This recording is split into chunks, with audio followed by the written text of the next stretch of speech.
বন্ধুরা আমি এখন দেখাচ্ছি এই যে এটা হলো একটা ট্রাক্টর, এটাতে আপনার মাল আছে, সিমেন্ট নিয়ে আসছে উনি।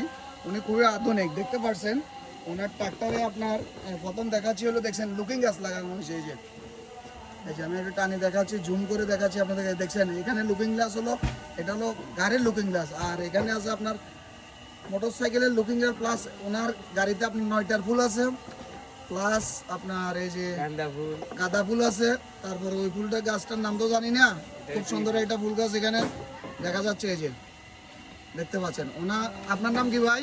আমার নাম মোহাম্মদ নাসির মোল্লা। মোহাম্মদ নাসির মোল্লা। আপনার বাসা কোথায়? আর বাসা খাইয়ারা। খাইয়ারত থেকে আসছে উনি, দেখছেন উনি খুবই আধুনিক। ওনার গাড়িতে হ্যাঁ লাইট আছে না? ও লাইটও আছে, complete light। ওনার গাড়িতে লাইটও আছে এবং আছে লাইট। আপনার এই যে গাড়ি, উনি খুবই আধুনিক একজন ড্রাইভার। কেননা মনে হয় উনি ফুল একটু বেশি ভালোবাসেন, ফুল বেশি ভালোবাসেন না? যাও ভালো আছে ভাইয়া, আপনারা সবাই ওনার জন্য একটু বেশি করে দোয়া করবেন। আমাদের হাবিলদার ট্রেনিং এর নামে দোয়া করলে ভালো হবে। ও আচ্ছা, যাও হাবিলদার ট্রেনিং নামে, আচ্ছা ঠিক আছে। ঠিক আছে দর্শক ভাইরা আপনারা ওনার জন্য একটু দোয়া করবেন। দেখছেন উনি খুবই আধুনিক, মোটরসাইকেলের আপনার লুকিং গ্লাস লাগাই দিছে একদম।